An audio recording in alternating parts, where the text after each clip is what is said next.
glitches as well. That'll be a first for the. Yeah. Oh, we're live. We're live. There we go. It's working. Right, welcome everybody. Yeah, I'm pleased to say we've got a random hangout with a UK reseller. Those of you that follow our channel and have been following it recently will know that we picked up a van load of stock recently, and I've said a couple of times that I was going to get together with Luke, who is the chap that sold me all the stock, and have a chat about your story really, and how you got into reselling and where you developed your business to now. So I'm really pleased to say that Luke is with me. How are you, mate? Yeah, very well, thank you. As I said earlier, I'm a bit tired, so I look like I've done 12 rounds with Tyson. I've been punched in the face. You know, like both of my eyes are actually stinging. I've just been working so hard, but feeling positive. And yeah, can't complain because life is good. So yeah. Well, as a reseller or anyone who's in retail, really, if you're not busy right now, I don't know when you are busy, right? Yeah. We can't complain. I think most resellers that I know have had a pretty hectic few weeks, which is good. You know, we can't complain about that. So let me just quickly dip in the side chat. If you are watching this live, if you've managed to catch us live, please pop in the side chat, say hello. If you've got any questions as we go forward, please pop them in there. We'll try and keep an eye on that. First in was Lucy, who is almost always one of our early people in the chat. And then we've got Malcolm. Hi there, Margaret. Welcome. Jill is listening while listing.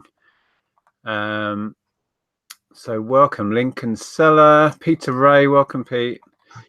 Vintage Vandal says, what's going on? We're just going to have a hangout really and find out a little bit about Luke's how Luke got into this and where Luke is heading now, basically. So welcome. Claire is in, Starly, Treasure Pirate, that's Heather. So perhaps we should start with, how did you get into reselling to start off with? What were you doing before that? Was there a big change in your life that took you into reselling, and what was your introduction to that? Yeah, so I suppose if I go right back, it all started when I came out of university, because I did business management at Aston University, and wouldn't necessarily recommend that you go to university, especially if you want to be an entrepreneur or a reseller, because it's just a waste of money and you'll come out with loads of debt. But it gave me a chance to grow up at least anyway.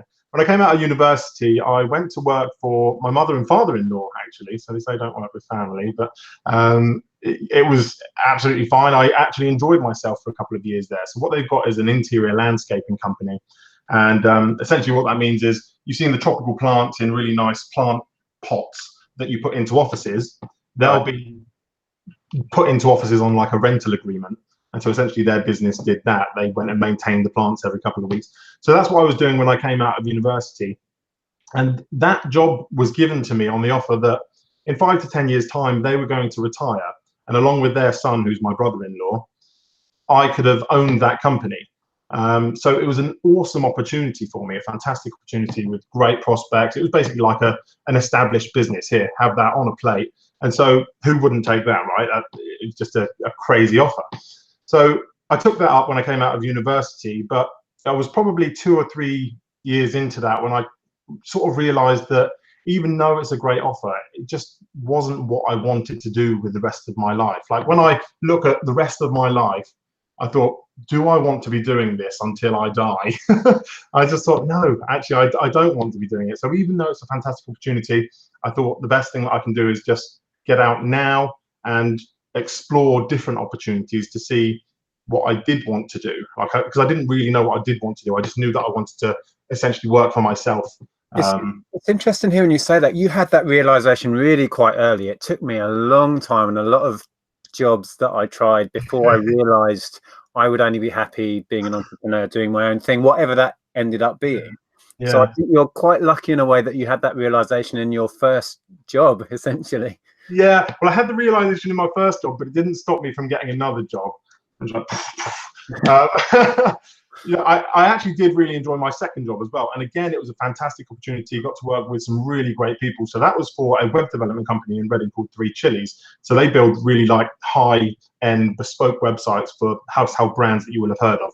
So you're not talking about your WordPress or your Shopify. You're talking about websites that cost, you know, no less than plus minus 50K or something like that, you know, up into 100, 200Ks worth of website. So that was a really great opportunity for me as well, because there's an old saying, isn't there? If you're the smartest smartest person in the room, you're in the wrong room. Well, I know going into there, I was not going to be the smartest person in the room. So I was in a fantastic room. And yeah, the job, it was great. I didn't have anyone breathing down my neck. I was sort of given free rein and say, just grow the business however you can. So for anyone else, that job would have been a fantastic job. Like, do not lose this job. It's just brilliant. But for me, I still kind of knew that I just wanted to work for myself. But there's that transition period, isn't there, between having a job. I've got a mortgage on this house. I've got to pay the bills. I've got to put food on the table. And so my survival budget was probably £1,500 or thereabout. And that's how much money I had to earn just to get through every month. So it'd be £1,500 every single month I'd have to bring in. And I couldn't do that if I just walked out of my job. I know you've walked out of quite a few jobs, haven't you? But you've managed to pick up another one on the way somehow. Yeah, we made it work. Yeah. Yeah, amazing. But I knew I couldn't just walk out of a job because I had so much sort of tying me down to paying this money every month.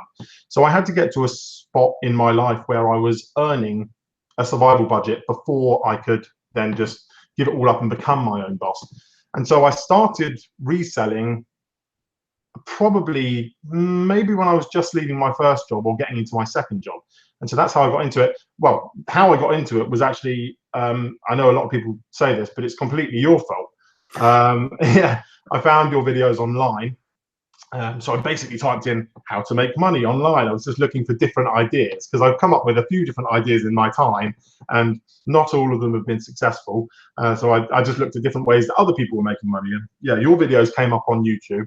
And needless to say, like, as soon as I started watching those videos, I became absolutely obsessed with them.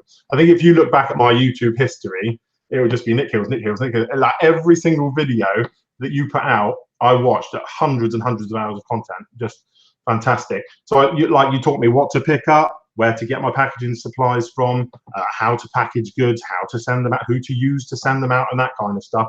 So it was just really, really easy. And I think one of the first things. I was going to say, so there is no coincidence in the fact that this haul is exactly the sort of stuff I would pick up. Yeah, reason for that. In the earlier days as well, I was just doing Amazon, so I didn't even touch eBay. So you won't find quite such random objects necessarily right in the early days, because I was just picking up board games. And again, that was based on mainly your recommendation. So I think one of the first items I picked up was a £1.50 board game called War on Terror. And I don't know whether that was the second or first edition, but one of them seems to be more rare than the other. Anyway, I flipped it for 100 quid. 100 quid for a board game. It's crazy. And then I got that Escape Colditz board game as well. Flipped that for 100 quid on eBay, Amazon, which is quite a good price for that board game as well. So yeah, it seemed like a no-brainer to just doing that. And you said, so you started on Amazon and not eBay. Why was that decision? What was that based on? It was based on the fact that I had a 2-up, 2-down house, and it was really small, and the loft basically wasn't usable as storage space, and the spare bedroom was already full of board games that I was sort of processing, picking the pieces out and making sure I've got the right number of Colonel Mustards and stuff like that.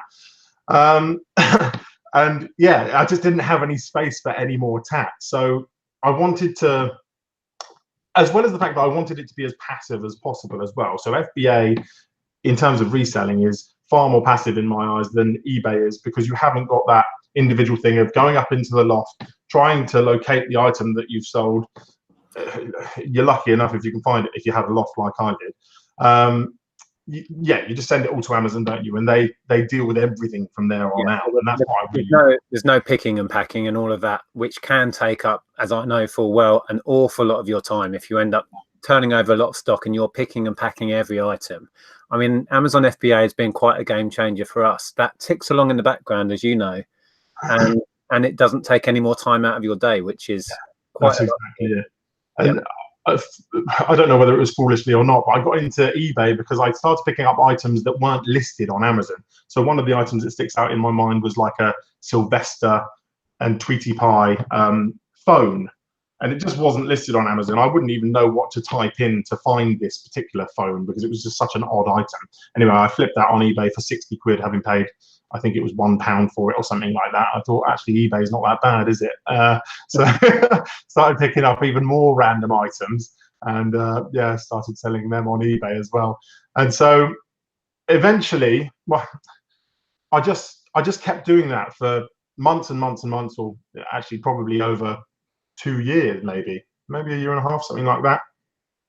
And eventually I got to the point where I was like, this is really hard work. I don't know how much longer I can sustain this for, because I really enjoyed it. I especially enjoyed certain aspects of it. Like, obviously everyone enjoys the buying aspect of it, right? So I was going down the auctions, I was going to the charity shop, and I was going to the car boot sales and buying, but I wasn't selling because I didn't have the time to list all this stuff, because all of my time was spent doing the other stuff that I was doing in the background. So we'll get onto that in just a second, but basically it's mainly my full-time job now is selling on Amazon, not necessarily reselling, more sort of private label sort of stuff.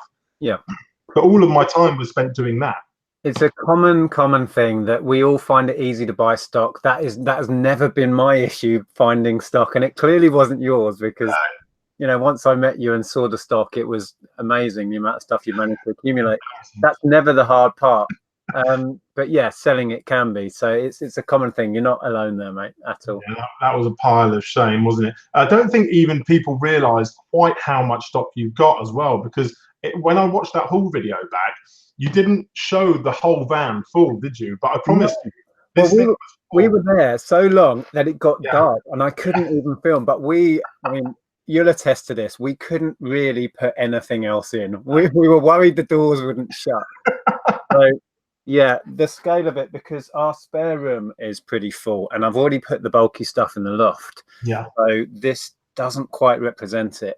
And this was your backlog, essentially. Yeah. So what it turned into was, because I didn't have enough time because other things were taking off in the meantime that were actually making me more money for less work. So it naturally made sense for me to concentrate on that more instead. It turned into an insurance policy for me.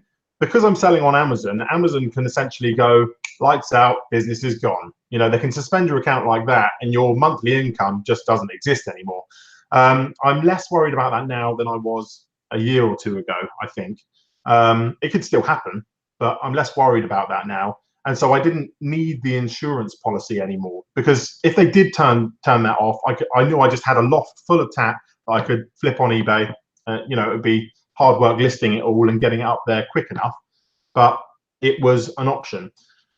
But for me, that stock had paid itself off. It didn't owe me anything anymore, because it had generated me enough money to start this private label thing, which is why I started it in the first place. I wanted to move on. It was like a stepping stone business for what I eventually wanted to do, whatever that was. I didn't even know at the time what that was. And it was actually off the back of your videos that I found Steve Rakin. Yeah. That button. And he was doing private label at the time. And off the back of his videos, I found someone called Scott Volker, who did podcasts and a bit of YouTube.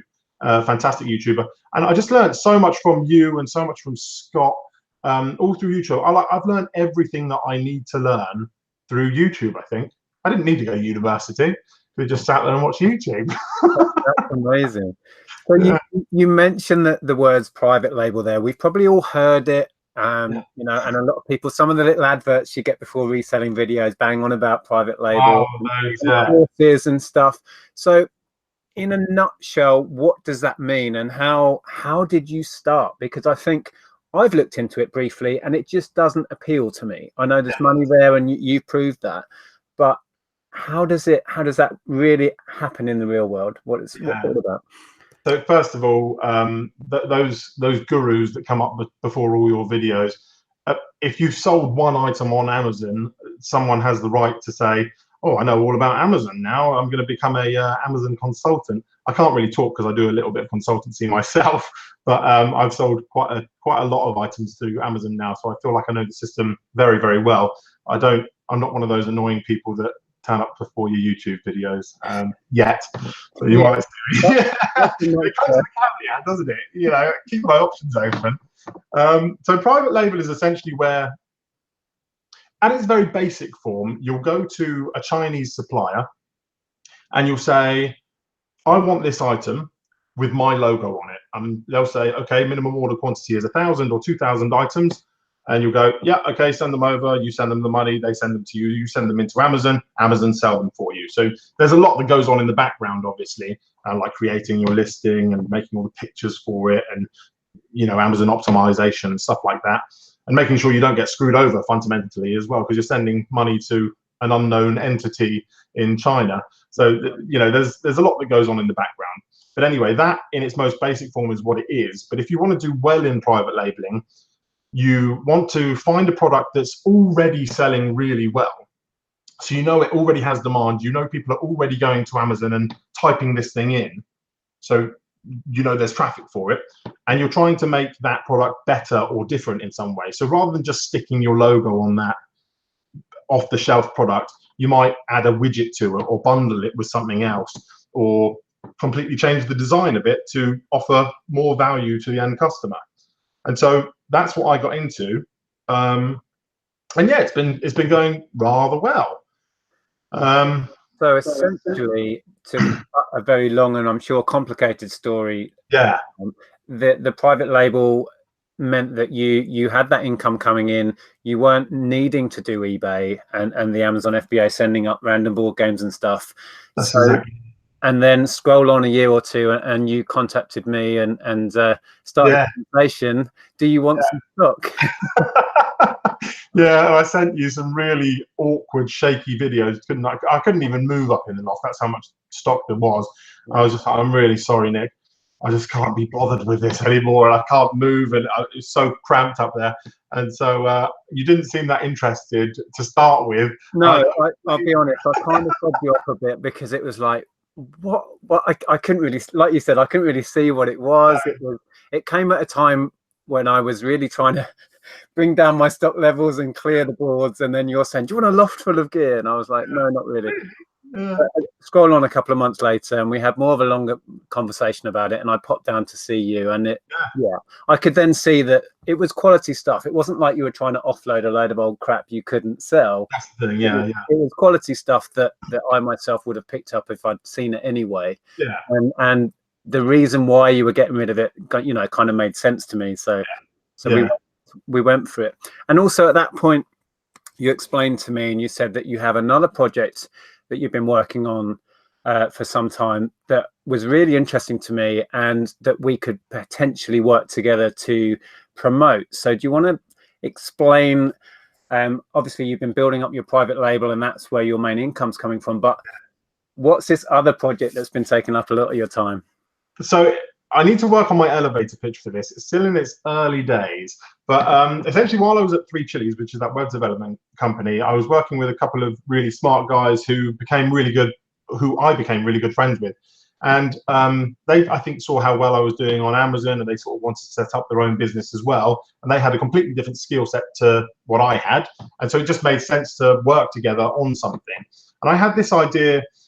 As I've been saying, I watched so many of your videos and got so much value from it, but I've never given you anything back.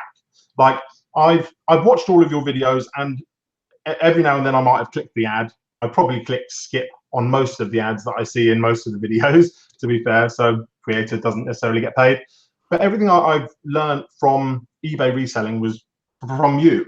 And everything that I learned about Amazon selling or private label was from this YouTuber or podcaster called Scott Volker. And it felt bad that I was never able to give anything back. And so there's been a couple of other business models where you're able to buy someone an internet coffee, or you're able to support them in different ways. Like you've got Patreon, for example, where if you're a creator on Patreon, you're having to give out monthly rewards or per episode rewards. And that just seemed like a lot of extra work for the creator. I didn't want to put that on the creator to give me something in return for saying thank you. Yeah, I mean, if people don't know what Patreon is, that is a site where you can sign up to give a creator, let's say, a monthly fee, and for that, like you say, you might get a bonus video or something special. So it adds work onto the creator, which I know you were keen not to go down that well, road. exactly. The thing is, looking behind you, that's your full-time job, right? You're a reseller. Yep. YouTube is your thing on the side, and you're doing a lot of YouTube. I don't know what you would call it, fun or work or play, but it's taking up a lot of your spare time. So then, where is the extra time to create this extra content that Patreon would require from you to be able to send out to backers to provide more value for people backing you? I just wanted a simple way to be able to say, Nick, what you taught me is so valuable, or you just entertained me. Like, for example, reselling is a really lonely business, isn't it? You're going around car boot sales by yourself. You're picking up goods by yourself. You're listing, or you're taking photographs by yourself, cleaning it by yourself, listing it by yourself, packing it by yourself, sending it by yourself. It's a lonely industry unless you've got this community behind you. Yeah. And so just to have your voice on in the background while I was packing stuff or something like that provided value as well. Even if I wasn't learning something, it was just to have the entertainment or listening to something that I really enjoyed. Having that on in the background provided value to my life. So every now and then I just wanted the ability to send you like a internet coffee or something like that. Yeah. And you could go to PayPal and go, oh, here's £2, Nick, direct bank transfer via PayPal. It just feels a bit weird though. So I wanted a friendly way. The one thing I'm sure people watching this live and afterwards will be thinking now is, well, YouTube created that. They created Super Chat and implemented that a year or so back. So it already exists, Luke. What's the point? I know. That would be a good point. That would what be would your response be to that then? My response to that would be that most people don't realize that YouTube take about a 30 to 40% fee of every Super Chat. So if you send a tenner to Nick on Super Chat, that's a really generous thing to do. And good on you. Like, that's a really nice thing to do. It supports Nick, and you can feel good about supporting the content that you love. But what you don't realize as the person giving you a tenner is that £3 or £4 of that is actually going to YouTube. Like, you just don't expect it.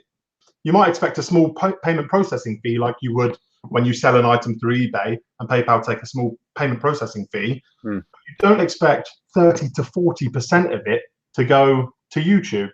So I wanted to create a platform where I could send an internet coffee, and 100% of that money, minus maybe a small payment processing fee that we don't take, our payment providers take. We're working with Stripe, not PayPal, but even so, the rates are very, very similar. I wanted a place where I could do that, and 100% of the money would go to the creator. It kind of felt counterintuitive to take any money off of the creator at all. So we don't charge a membership fee, there's no platform fee, and we don't take a cut of your donations. And so essentially what I'm rounding up to here is that BeABacker is a place where you can buy your favorite content creator a coffee, just to say thank you, or to say Merry Christmas, or to ask them a question, because with that coffee, you can send them a private message, and they can send you a private message back as well. And you can create this sort of valuable dialogue where you've got how many videos now, Nick? About 800, I think. Yeah, I thought I was looking online the other day at Social Blade, and it said something more like 850. So probably, yeah, a huge number of videos, right? And so even if one person leaves one comment on each of those videos every day, there's almost no way that you can keep up with those comments or respond to them, is there? It does become an issue that the larger a channel gets and the larger your audience gets, it becomes almost like a job on the side itself just to reply. Yeah. Certainly, like you're saying, if people are going and watching old content, which a lot of our views are from the evergreen content that's in the past, that still ranks quite high for certain searches, covering those comments and questions is difficult. So yeah, for sure. I mean, and that's, I think, why Super Chat works in some ways, because that chat obviously sticks to the top of the chat. The live stream of the chat goes by and you might miss a load of questions, but the one that sticks to the top, the one that comes with a little gift, is the one that gets noticed. And so it's kind of like a YouTube Super Chat, but we don't kill you on fees. Like 100% of that money goes to where it's intended. Yeah. And so that's what we've been working on recently. I'm really gutted that we can't launch it tonight. I would have loved to have been able to say, hey guys, if you want to wish Nick a very Merry Christmas, or if you want to buy a coffee just to say, look, thank you for all that content that you provided in 2018, it's provided so much value, then go there. You know, the way that I would, sorry, I'm rambling, aren't I? No, it's fine. I think you have, it's not a simple concept to get across, and you need to explain the details. So where are you at with that site, and when do you think you're going to be ready to launch? I would have loved to have launched it today. We were almost ready, but we just hit a small problem that we want to smooth out. So we're sort of dotting the I's and crossing the T's, or whatever the saying is. And I think in the next couple of days, we're going to be doing a little bit more testing, and then we'll be ready to launch. So for everyone watching this, Nick is going to be the first and only creator in the world to be on BeABacker.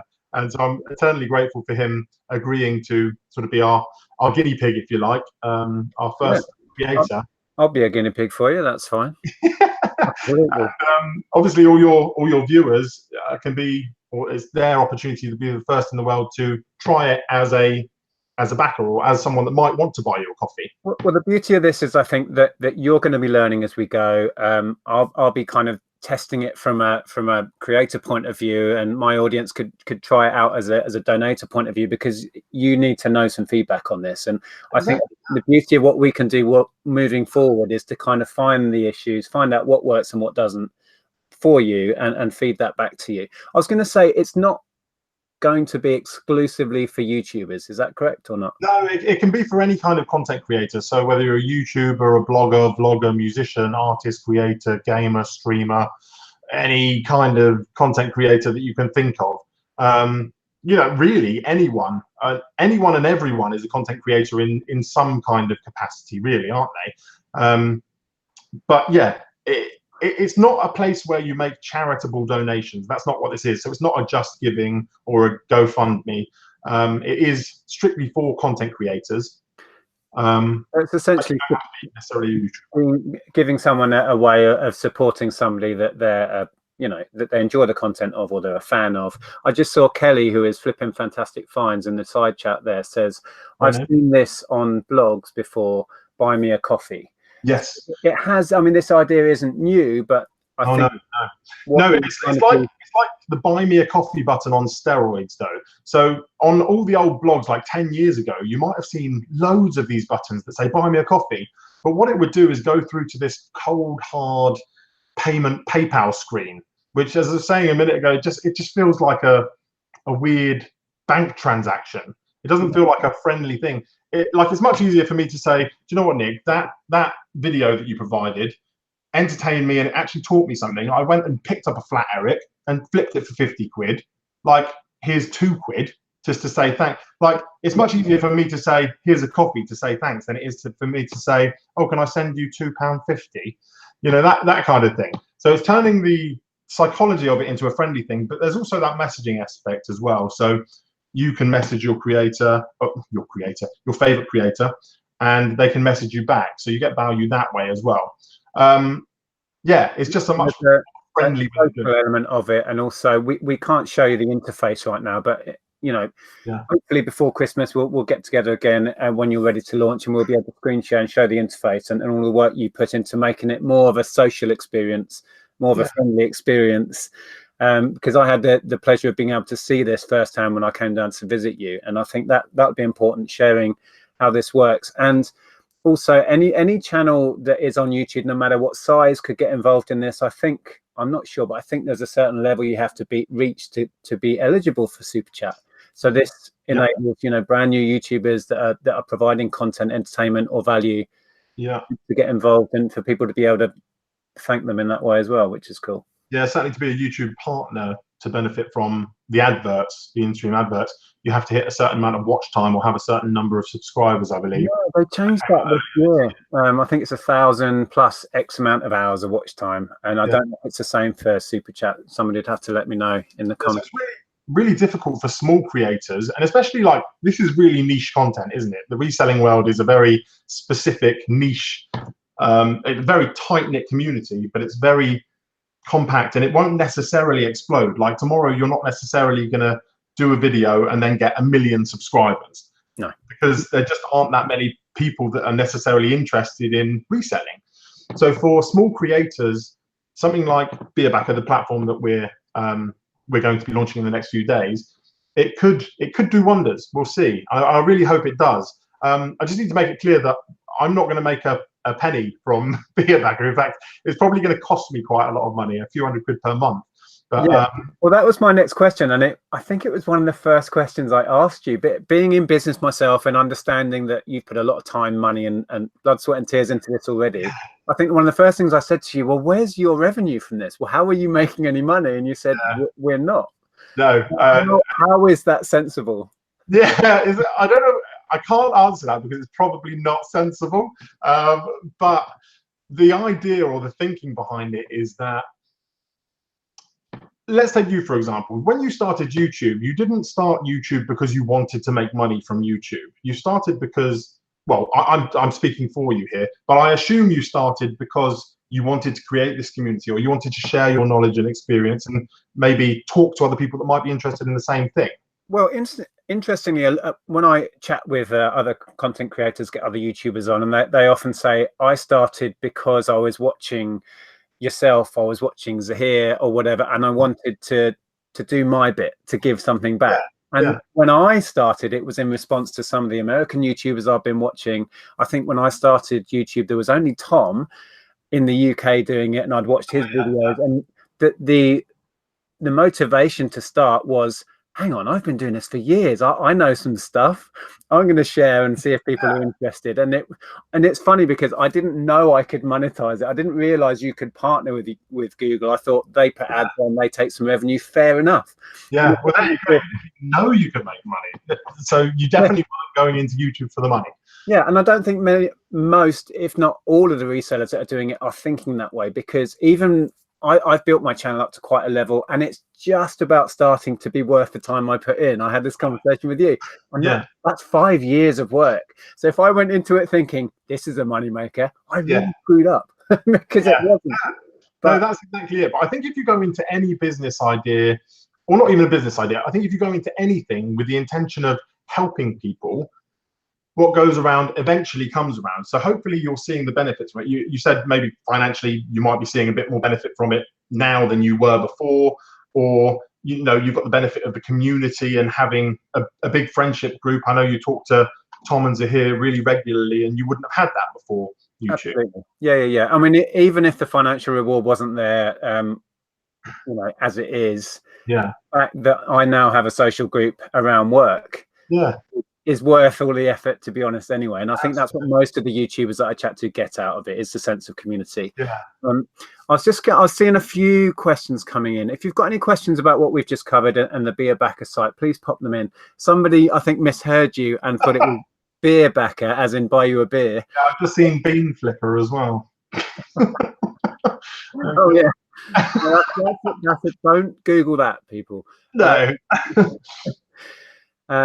Ads is in. Hey, Ads says, what about putting ads on the site? We were just talking about revenue on this. Is that a route you might take with the site? So yeah, sorry, I went off on a slight tangent there, didn't I? I was going to say, what goes around comes around. I think if we can help enough people and enough creators get on board with this, then we can look to maybe monetize it a bit later on. So we're going to be spending money to start with. We're not going to be making any money from it at all. Having said that, as part of the gifting process, if you did want to give the platform a little tip to help us sort of recover some of the costs involved with running a website like this, you can, but there's no obligation to at all. The way we're going to make money from it eventually is hopefully to tie creators, or to bridge the gap between creators and marketing professionals. So to make it a couple of clicks away to sponsor your next video, or to make it easy to link those two groups of people together, because influencers are really important to marketing professionals, but there's not necessarily an easy way to link the two. So it's a long way off of ever being at that stage. And initially, we're probably going to lose quite a lot of money. But I think I was just going to say, in the kind of, let's lump you in with the social media part of internet, it's all about bums on seats, isn't it? You don't really have a platform or a website without bums on seats, and that has to be your mission for the first X amount of months or years. And once you have that, then you can start thinking, what do we have here and where can we take it? So I guess you won't really know how that's going to pan out until you have people getting involved. I've already seen a few people saying they'd be interested. California picking straight away was interested. If you are interested, we're going to do another video soon, as soon as you've got it ready to launch, and we'll show you the interface. And I was just going to say that there's no cost for me as a creator. Is that right? There's no cost for you as a creator at all. No, right. No. So it's one of those situations where it's free to have a go. We don't know how this is going to pan out. Luke, obviously you don't know where this is going to go. No idea. No. So it's, you know, I'm going to be a guinea pig for this. I'm really excited to help you out with it. And if any of you guys want to jump on board, like I say, sometime we're hoping between now and Christmas, this is going to launch, and we'll do another video and we'll show you the interface and give you all the links you need to jump on. So yeah, exactly. You can't jump on just yet. People are saying, yeah, it is BeABacker, but it's all one word. There's no spaces. So it's like PayPal. You don't say I'm going to pay my pal. PayPal, BeABacker, BeABacker. But the website's not live just yet, so you can't. You can't use it just yet. You can't access it just yet. But hopefully in the next couple of days, it'll be awesome. I know this reselling community is so generous. You were talking the other day about your charity gig that you did, where someone paid, was it 400 quid for a bunch of Furbies? Yeah, I was chatting with Zahir yesterday about looking back over the year, and we're both still kind of stunned by that. That was something Tom and I put together. That's amazing. To raise funds for cancer research at Macmillan Nurses, because he sadly lost his mother to cancer last year. And we were just blown away. And yeah, we did sell 5 Furbies for £400, and that was mind blowing. So yeah, I was just thinking, somebody actually responded, it is 1,000 subs and 4,000 hours of watch time to be able to monetize a YouTube channel these days, which I really think is a huge hurdle. And I wouldn't be surprised if it does put people off. I know a lot of us get into it not thinking along those lines, but if, you know, I think that's tough. That's really tough to build a channel to 1,000 subs. It took me a long time. Yeah. And you know, you don't want something like that to stunt the growth of independent media as well. If people do go into it thinking, oh, I might be able to make a bit of money off of it, or even if they don't go into it like that, maybe they go into it thinking, this is going to cost me X, and I'd really like to recoup some of the costs, maybe for, like, you just bought a GoPro, haven't you, or something like that? Did I hear you? Yeah, I bought a little one, yeah. Yeah, so just to recoup the cost of a GoPro, so that you can now go round car boot sales and do those cool videos that everyone loves to see you live picking something up. Like, it provides extra value to the people that are watching, but it costs you money. Like, the GoPro costs a few hundred quid, doesn't it? Yeah. So yeah, to have a platform where you can maybe recoup some of your costs is hopefully going to be a really good thing for small creators, especially those people that can't or aren't big enough to be a YouTube partner yet. And even if they are at that level, they're not going to make any kind of substantial money to see any good return on investment if you buy something like a GoPro anyway. So yeah, hopefully the platform will be really good for small creators like that. I'm just looking in the side chat.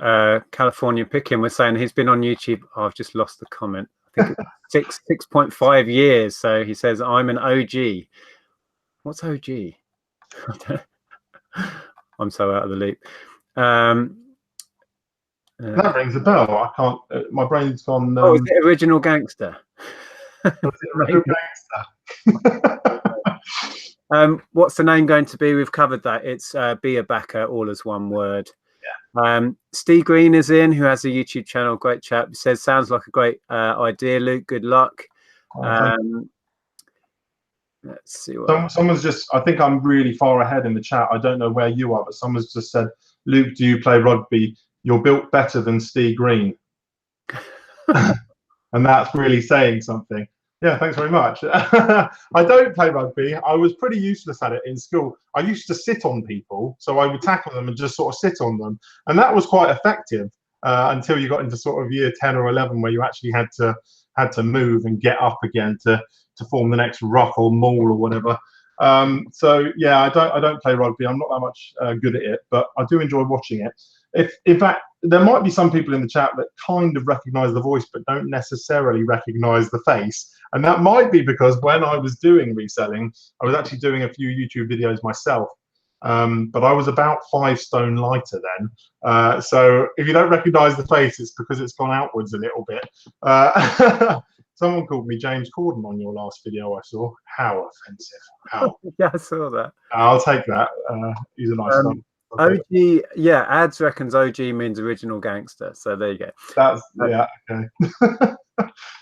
Frankie's Find says there, some of the smaller channels were getting money from videos, but lost it when the policy changed. So this would be great for them.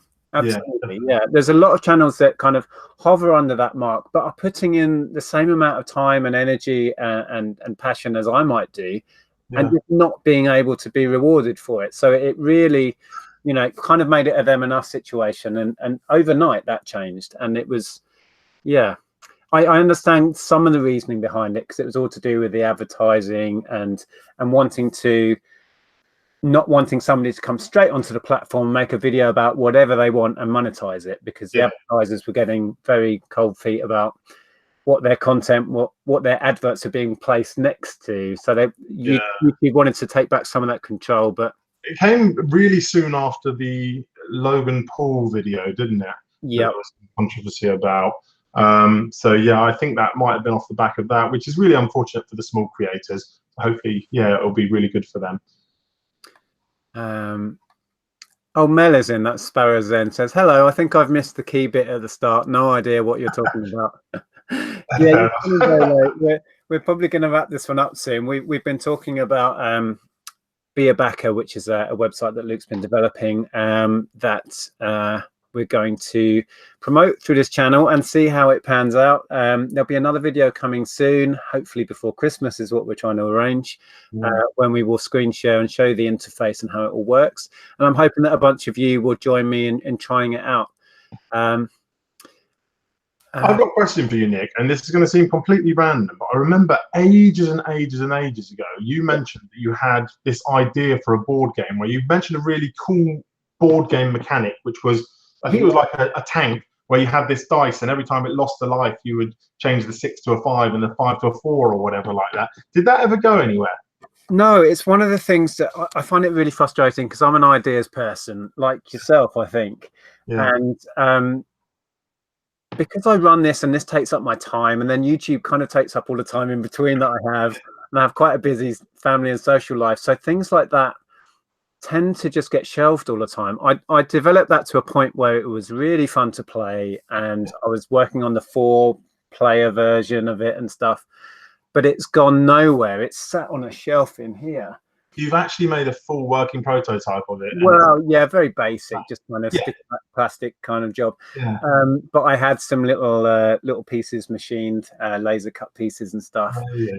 But it's, yeah, time is the issue. And I've got another project which I put an awful lot of time in, which is a real world kind of treasure hunt game based around pubs in the real world and stuff. And I've got a load of pubs that are keen on it and all of that. And then that's ground to a halt because I got so busy with work again, which I'm going to try and pick back up in the new year. But it's not easy, is it, to get a project into fruition? I mean, hats off to you. You've got this website at the point to launch. Yeah, I know how difficult that is. I can only imagine how setting up a website, how much is involved with that. So it's been a lot of work over a long time, and the guys that I'm working with 2 like technical wizards basically.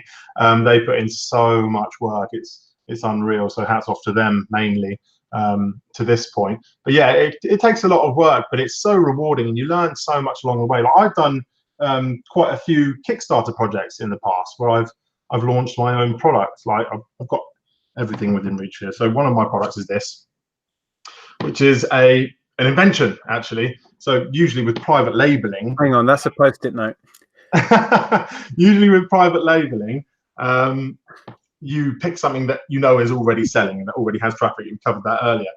But with inventions, it's a lot harder because people don't know that they necessarily need the product and know that it even exists. So you've got to spend a lot of money trying to get inventions out. So that's one of the reasons why this never went anywhere.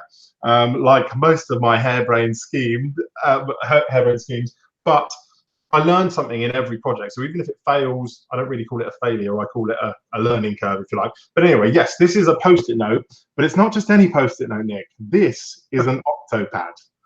So if you want to watch the Kickstarter video for it, you can. Essentially, what it is this foam has loads of micro suction holes on it. So I can't believe this. I didn't even plan that. I've just got everything here within reach. Like if you've got a mouth ulcer, use Oral Medic. I've just got everything. If you want a candle, I've got a candle. I didn't plan that. But essentially, the back of this pad is like millions of these on here. And so you can stick it to any smooth, clean, non-porous surface over and over and over again. And if it gets dirty, you can just wipe it with a wet cloth, let it dry, and it will stick just as good as new.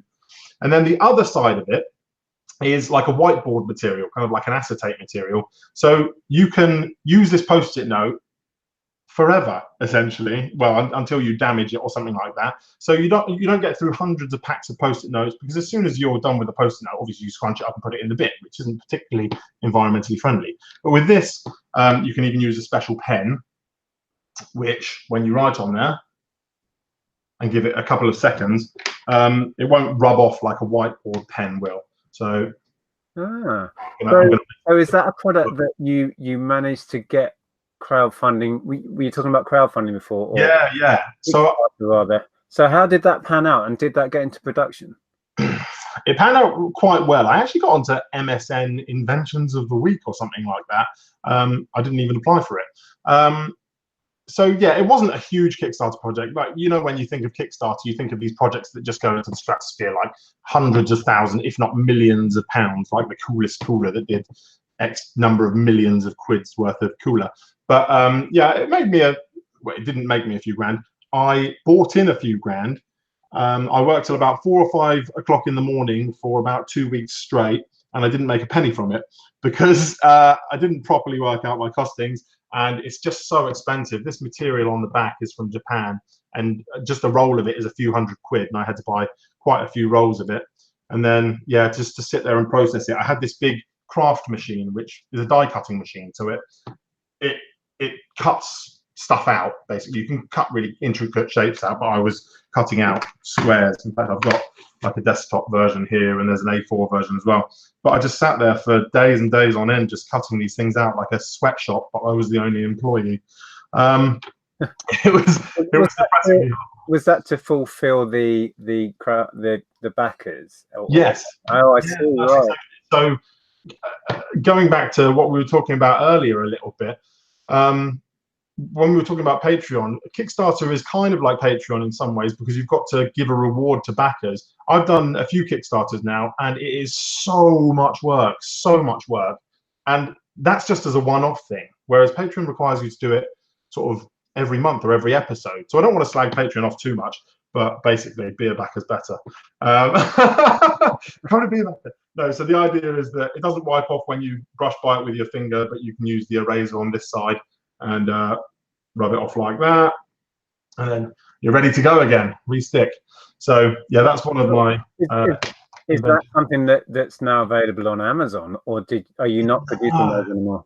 It's not, only because it's so expensive to produce. And you know what, off the back of my Kickstarter project, even to this day, because that was like 3 years ago that I did this Kickstarter project thing, even to this day I get messages from people saying, where can I get more of these? So people actually really loved them. Right. But no, they were just so expensive to produce. I'm gutted. I might re-look into it, but I think the material is still the same price. To actually make these, there's 2 layers of material there. And do you know those old, what are they called? Wranglers? Mangle, not Wrangler. Mangle, yeah, to dry your clothes. So basically I had 2 rolls of material coming up. This is in my living room. 2 rolls of material coming off of 2 sort of wonky beams, going into a mangle that I'd made in my garage, and it was sort of pressing the 2 materials together, and they came out really well. But yeah, too much work, way too much work. But I've done loads of different projects. Oh, can you guess what this is? Loads of different things to try and make money, or to wow. You guess what that is? This is another one of my. It looks like a deck chair that you've taken apart. not quite. It'll be a very small deck chair, but it's a bow and drill, or bow drill set. So essentially, I'm really into, like, I'm a bit of a Ray Mears geek. I really like all the survival videos. And so it's a way to make fire. So it's a kit for beginners that don't know the proportions and the sizes of everything, how it should be. So this is like a bow that you put the little drill into and make fire with sticks. So that's another one of my harebrained schemes to how I try to make money. That would have been something that I also sold on Amazon, but unfortunately, insurance was something like 200 quid a month. I was just like, I don't think I'm going to sell enough of these to pay off the insurance on that. And that was on top of what I'm already paying for insurance, which is like, I don't know, what is that? Like it's a lot, thousands of pounds. Yeah, on insurance, just ridiculous. So yeah, I couldn't go on that one. It's fascinating listening to somebody who's got a very active and inventive mind. I'm just amazed that see, my problem is I'm not very good at completing projects and getting them to an end product. And you've just shown 2 that you've completed, so you're way ahead of me. It's my hobby. It's what I really enjoy doing. So all of my spare time is spent doing these. Like this is another one actually. I worked at a web development company, and obviously I met some really smart people, as I was saying. And one of those people was an app developer, and he doesn't just do mobile apps; he does console apps as well. So software that you might find on your PC. And I essentially said to him, I want a bit of software that I can put my favorite tune into, and it will spit that tune out as in waveform like this. And so Better Together, Jack Johnson. And so he made this for me, and he made a circular version as well, which looks really cool, and a one-line version. I was just like, oh, I'll start selling them then. So yeah, I've got a website somewhere that sells these as well. I've just got so much going on, Nick. But the problem is focus. So over the last year or 2, I've had to really knuckle down and say, stop messing around with all these sort of small stuff and focus on really where the money is and what makes money. So I have been focusing really hard on my Amazon business, my private label business. And alongside that, in the evenings after sort of work hours, because that's what I do through the day, in the evenings, I've been spending it building this web platform that we're going to be talking about. So yeah. Fantastic. I just saw Kelly again says, I've got a book of inventions. Thought of one earlier tonight when Barry came home with his work trousers split. Elasticated, gusseted work trousers. So, what's this space for those? The number of trousers I've gotten through where you've bent over and just ripped the bum out of them. Yeah. Zahir did that on a live chat, I hear, didn't he? He did do something like that, yeah. Is that right? Yeah. Brilliant. Yeah, no, I think that's a brilliant idea. You're right. Focus is a constant battle for me, and I think for me, I'm happy carrying on doing this because I have a real passion for this, and not knowing what I'm going to be selling from week to week is what I think a big part of what excites me. Yeah. And when we chatted about your private label, I was really excited for you, but I didn't get me excited. You see what I mean? And I think identifying where your passion is and what you're good at is one of the biggest keys in life, let alone business. Yeah. And it's great to see that really working out for you. And talking about focus, we're going to focus on the website for now. And I don't know when, but hopefully, like we were just saying before, between now and Christmas, we'll get together again when the site is launched, and we will do some screen share and just show you guys exactly what we've been talking about. Yeah. And yeah, we'll take it from there. Awesome. Basically. Yeah, can't wait. So I hope you enjoyed that, guys. We're going to wrap this one up.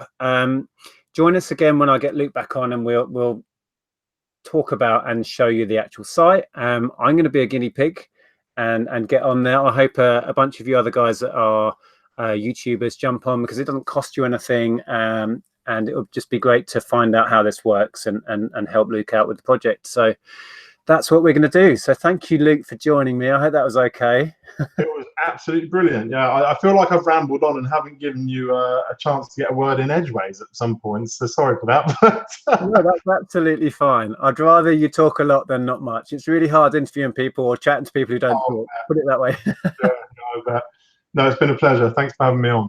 Fantastic. So yeah, keep your eyes peeled. I will let you know when we're going to do another live stream, and we'll share BeABacker with you guys, and hopefully a bunch of you can join me and get signed up and see if we can make this work.